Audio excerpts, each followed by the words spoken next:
Welcome back to GEMS podcast. For those of you that are new to the community, I am Miss Genesis Amaris Kemp. For those seasoned listeners, thank you so much for tuning back into another segment. With me today is Dr. William Attaway, but he also gave me permission to call him just William. So I'm going to tell you a little bit more about William and some of the incredible things that he's doing, and you'll find out why. So here we go. So Dr. William Attaway is a leadership coach for Catalytic Leadership, LLC, a company he founded to help leaders to intentionally grow and thrive. He has served in the local church ministry for over 25 years and is currently the lead pastor of Southview Community Church, a church in Herndon, Virginia, near Washington, D.C., where he has served since 2004. He holds a Ph.D. in Old Testament with an emphasis in Biblical Backgrounds and Archaeology. And he loves to read and speak about leadership, organizational change, archaeology, and building up people and teams. Team building is where it's at, y'all. His newest book is Catalytic Leadership. It came out in January this year. Originally from Birmingham, Alabama, Dr. William now lives in Northern Virginia with his beautiful wife, Charlotte, and their two daughters. So without further ado, please welcome William Attaway. Genesis, thank you so much for having me on the show. I'm so excited to be here. My pleasure. And we're going to jump into the connection part of the segment, William. So you've listened to the show, so you know what's next. There are two options. We can either do an icebreaker or a rapid fire 10-question game.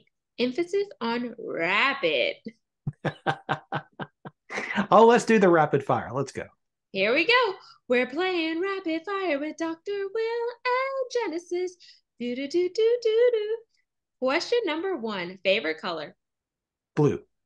Yes. Question 2, favorite scripture? Oh, goodness. Wow, that was harsh. Romans 8:31. If God's for us, who can be against us? Yes. Question 3, favorite music genre? Country. Ooh, are you a Tim McGraw fan?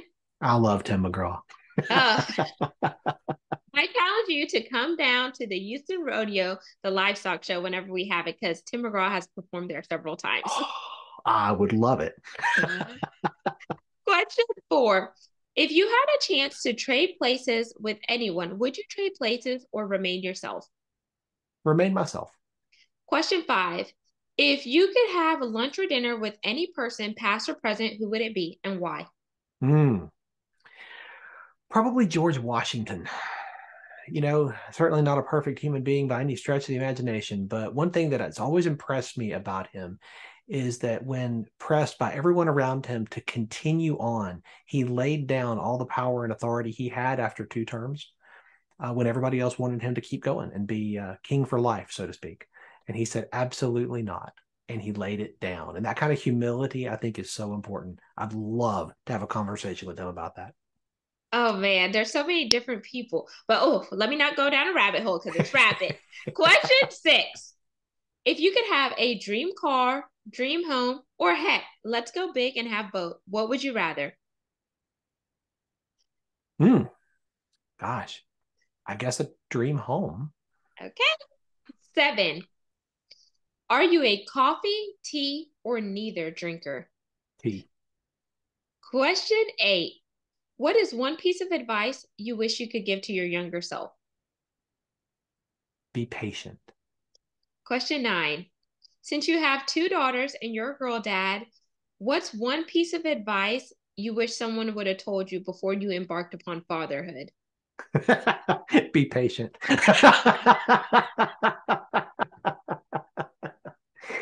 Oh my goodness. Yeah, I think that's it. Be patient.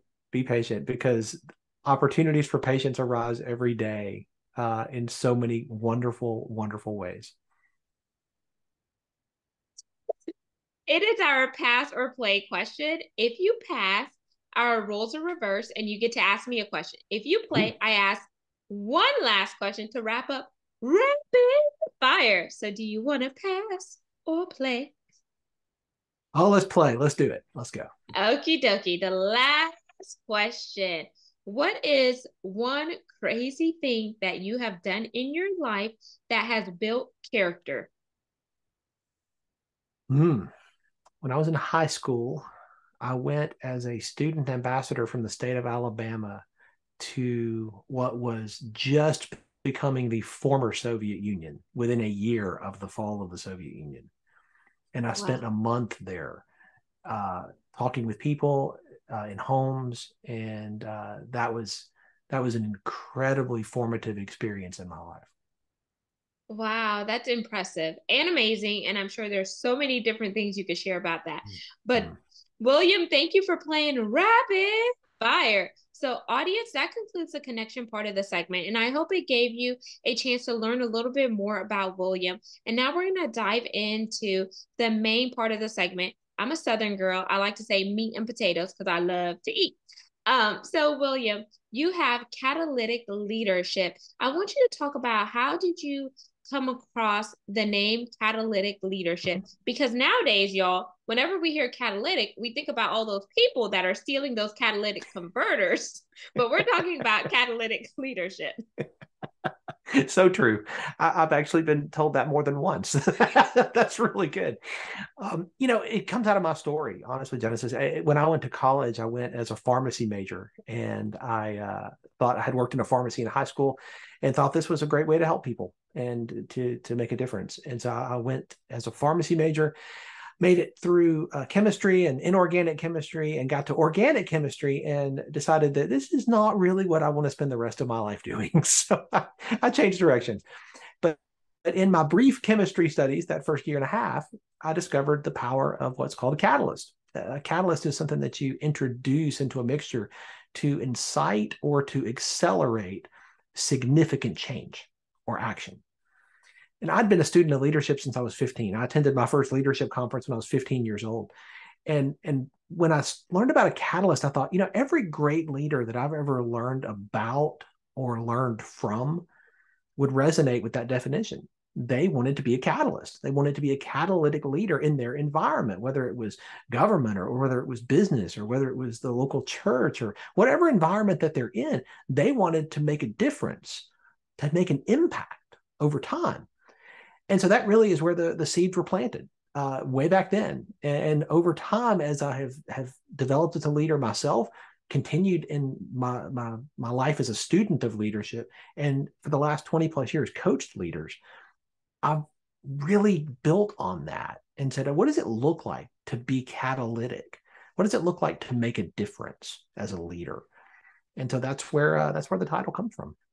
And I love that. I love that the seed was planted whenever you decided to, embark upon, oh, I want to be a pharmacist, but then you change directions and you pivot and then you learn something from that season that you were in. And I think this is going to bring us to where you are now because not only are you an author, but you're a pastor in a church and etc. And all of this has leadership in it because even though you're a pastor, you have a certain role as a leader. Even though you're an author, you have a certain role as a leader. And sometimes I feel like individuals, whenever they see leaders, they only see one side of them. Where, in my opinion, I feel like leadership is multifaceted and multidimensional, and every leader is not going to look the same. So, as a man of faith, whenever you see leaders and you hear leadership, what are some core pillars or some core competencies that you personally think about that can be used all across the board? I think John Maxwell's right that leadership at its core is influence. It's nothing more, it's nothing less. If that's true, and I believe it is, then leadership becomes about how we leverage that influence. Am I going to use my influence for my own benefit, or am I going to use my influence for the benefit of others? And I think that's the model that Jesus laid, when he introduced servant leadership into the world. Before that, nobody had ever encountered that idea. It was a brand new idea with him. And so much has been written and spoken about this in the last 2,000 years. It's experiencing a resurgence in the last couple of decades. And I think there's a reason for that. We resonate with this idea of somebody taking what's entrusted to them, their power, their influence, their authority, and leveraging it for the benefit of those around them. That's attractive. That's appealing. It's something we lean toward. We lean into that. And so for me, that's the essence of true leadership. When I'm taking what's been entrusted to me and I'm using it for the benefit of other people around me, those I lead. Am I pouring into and investing in them, helping them to achieve their goals, their dreams? Or am I just trying to build my own? That's what makes a great leader.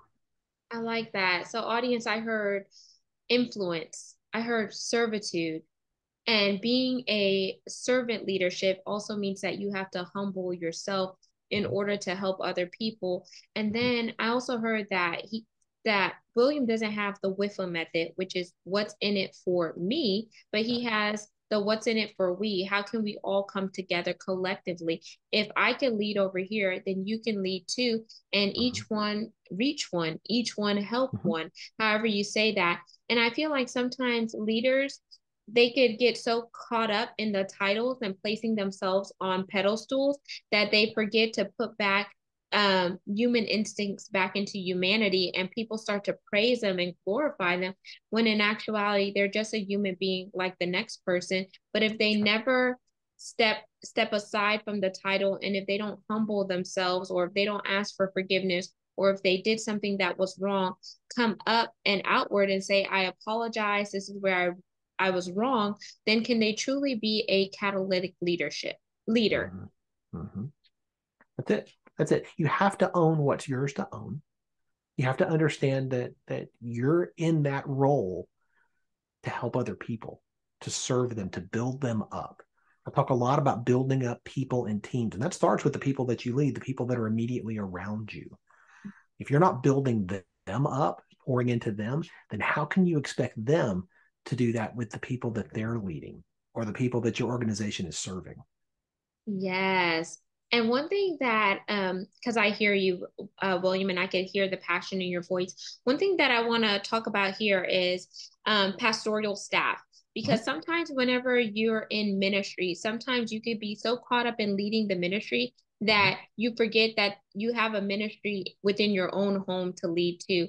Because Yes. how are you a husband? How are you a father? And are you allowing your stuff at home to become stale and stagnant, but then you're up on the pulpit and you're doing everything else to lead a congregation, lead your sheep, and etc. But then you have things that are in your personal life that's falling apart. So how can you give wisdom and some encouragement to those who are aspiring to be in leadership, but they're struggling with finding a balance? And that balance comes from personal as well as professional.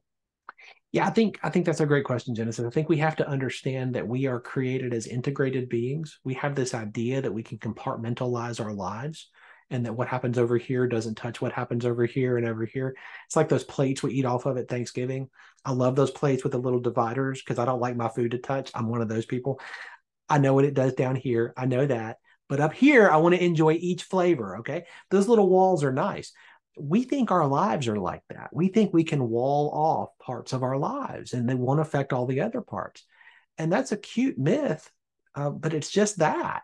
The fact is, you are one person. I'm one person. And every part affects every other part. So when we experience what you're describing, which is cognitive dissonance between who we're pretending to be publicly and how we actually are privately, yeah, that's not healthy. That's not good. That's not the integrity that should be expected of a catalytic leader. And I talk about this that I've spent a lot of time with people at the end of their lives by virtue of what I do. And you know what I've never heard? I've never heard anybody at the end of their life say, wow, I wish I had spent more time at the office. If only I had hit more KPIs. I mean, if I had just gotten that next recognition, that next award, then I've never heard anybody say that. You know what I have heard? A whole lot of regrets around relationships. I wish I had spent more time. I wish I had invested more in this. I wish I had spent more time with my spouse or with my kids. These are the things I hear. Well, we get to learn from that. We get to benefit from hearing what ditches they drove into. And what I try to do is help leaders understand that as much value and emphasis and work you pour into what you do vocationally, at the end of the day, one day somebody else is going to sit in the chair you sit in. One day somebody else is going to have the title that you have. Their name is going to be on the door. Then what? Then what? You're not going to live 100 years and keep doing what you're doing. It's not going to happen. Then what? I like that. Then you're going to be left with the relationships closest to you. And if you have sacrificed those on the altar of your business, your work, then you're going to get to the end of your life and you're going to find you have nothing left. Wow. Y'all, I want you to think about what William just said there because it's so powerful. And I want you to visualize where you are right now in your life and ask yourself, do I have any regrets? Am I really being who I was called to be, or am I being what society wants me to be? Yes. And I want you to differentiate the two. And if you're listening or if you're watching this video, pull out a piece of paper and start writing it down and make a T-chart so you could actually visually see who I want to be and who I am being. And then look at the two because it could tell us a lot about ourselves because I feel like in today's society, everyone's vying for attention from people. We're seeking validation when in actuality, if we would just stop, pause, reverse, and sit there, then we would realize, okay, is this who I was called to be? Is this the mission that I have? Is this tied to my purpose? Is this fueling me or is this distracting and taking away? And part of that could help you with becoming a catalytic leader, in my opinion. Would you agree with that sentiment, William? Absolutely, Genesis. And so, William, I know you do a lot of incredible work around leadership and helping people personally and professionally and et cetera. Do you have any tools and resources that you go through with the individual that comes to you for the very first time that says, William, I'm stuck. I hit a wall. I know there's more to me, but I just need help pulling it up and out so I could show up holistically how I was created to be? Absolutely. The first place we start is by discovering your wiring. And every one of us is wired a little bit different, right? You have different skills, different gifts, different passions, different talents. And all those things put together, that's your wiring. That's how you are wired. And there's this idea that we have of leaders that this model leader and it looks like this. And if I'm not like that, then I'm not a real leader yet. Well, guess what? You can be a leader based on your wiring, not on the wiring of somebody else. If you're trying to copy somebody else, which is something we all do at the beginning of our journey, right? We try to copy people that we admire, we try to emulate them in certain ways. But over time, if you're not developing according to your wiring, you're just going to end up being a bad copy of a great leader. So I hope you understand your wiring. I hope you dive into that and understand who you are, how you are created and designed. Then how are you going to lead from that wiring instead of the wiring of what you think should be? Wow, y'all, that was a gem right there. What is your wiring? I would also say, what's rooted in your DNA? Because if you think about it, if we hold up our hands and look at our hands, y'all don't look at my nails. I haven't had them done in a while. You look at your hands, and each one of us has a unique fingerprint. And it's because each one of us was created for a unique reason, a unique purpose. And there's no other person on the planet that has that. So why don't we start taking accountabilities in ourselves and put aside the art of comparison? Because the minute you try to compare yourself and step inside of someone else's purpose and being, your vision and mission becomes stale and stagnant. Yeah, the comparison game is one that no one ever wins. So yes, so the comparison game, it's very fickle because I feel like social media has put people against each other to like vie for comparison and vie for attention. But I love the fact that you are becoming, not even becoming, you are that person that's busting that because you're teaching people how to be catalytic leaders.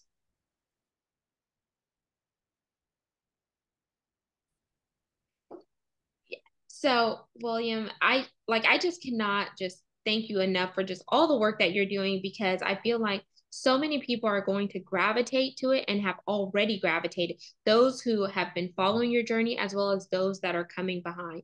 So, if you could package up a bite-sized gem, what would you want to leave the audience with today before we jump into the CTA? I think if there's one thing that is the most important part of being a catalytic leader, one ingredient, it's this: choosing to have a teachable spirit, approaching every day with a learning posture, and understanding that you can learn from anybody. Sometimes you learn what not to do, but that can be incredibly valuable, right? If you approach every situation, every circumstance, every conversation, every relationship with a teachable spirit, that will take you farther as a catalytic leader than just about anything else will. Yes. And that even ties back to scripture too. Mm-hmm. So I love that you said that. Have a teachable spirit because we learn from people on a daily basis, whether Mm-hmm. you're people watching, whether you're learning in school, whether you're Yep. learning at work, or you're learning in your own business or etc. We all have something amazing to learn on a daily basis. And I like to say, if you're not learning, you're not growing. That's And I right. want to grow. Me too. Oh my gosh, we're gonna have to definitely have you back for a part two, William. But let's jump into the CTA, which is our call to action part of the segment. What is your call to action for the audience today? So, Genesis, I've been coaching leaders for over 20 years, inside the church, outside the church, in government, academia, small business owners, C-suite leaders. And both from my own journey and from coaching all these leaders, I've compiled what I think are 12 keys to being a catalytic leader. And I put this into a book that I published earlier this year that you already mentioned called Catalytic Leadership. This is really a summary of what I've learned so far about what it means to be a catalytic leader from all of these leaders and from my own journey. That's amazing. And congratulations on the book. As an author myself, I love to support other authors because your experiences, no one can take that away, but Mm. other people can learn from your experiences and they could take what they learned from yours and reinvent the wheel and become better so they can be their own catalytic leader. And I like that you gave 12 principles because it kind of reminds me of the 12 disciples. Was Yeah. that your reasoning for the 12? You know, I wish I could say that it was, but it wasn't. As I was capturing this, it just came out that way. And I thought, that's a good number. That's a good biblical number. We're going with that. Well, and now, William, I want you to plug your contact information so the audience can connect with you once they hear or view this recording. So if you go to catalyticleadership.net, you can find out more about me and the coaching that I provide. And for your listeners, Genesis, I would love to put a copy of the book in their hands. If they go to catalyticleadershipbook.com, they can get a copy of the book for free. All they have to do is pay the shipping to get the book to them, and we'll get that right out. My goal is to get this into the hands of as many leaders as I can so that they can benefit and avoid some of the ditches that I and other people have driven into. Oh, yes. So, y'all make sure you go grab a copy of the book. It's free, but all you have to do is pay S&H, shipping and handling. So, this is an amazing offer. And, William, I want to thank you for offering it to our community. And, audience, you can learn from William. You can learn from myself. I did 15 years in corporate America, learned a lot, seen a lot. 12 of those years were in oil and gas, which is a good old boys club. And being a woman in a male dominated field, it's hard, but you learn and you grow from it. And I'm here to tell each one of you, learn these 12 principles so you don't have to repeat the same mistakes that other people have made. He's giving you the tools, the playbook, the resources. So why not pick it up, read, dissect it, marinate it, and grow into your catalytic leader that you are? And William, are you on any social media platforms? I spend a lot of time on LinkedIn, so you can look for me there. I'm also on Facebook occasionally, so I'm on that one as well. Awesome. So, audience, I will have all of William's contact information in the show notes. All you have to do is read, scroll on down, and tap in with William. And for the community, I want to thank you again for listening to this segment. I hope you found something valuable in it. Make sure you like, comment, share, and follow because we are all here together and you're part of the community. It's not just Genesis's show, it's all of us's show because we're learning from each other so we can become better human beings. And my big ASK is for brand sponsors. If you're interested in having your products and services heard right here, where this show is ranked in the top 2% globally out of 2.8 million podcasts per the KPIs on www.listennotes.com, send me an email at gemswithgenesisamarisKemp@gmail.com. It's easy to remember because it's the name of the show at gmail.com. Thank you again, Dr. William. And once again, y'all, I can't thank Dr. William enough because he has really provided us a whole entree in this short segment. Thank you so much for having me, Genesis. It's really been an honor to be here. Bye, y'all. Until next time, peace, love, and lots of blessings.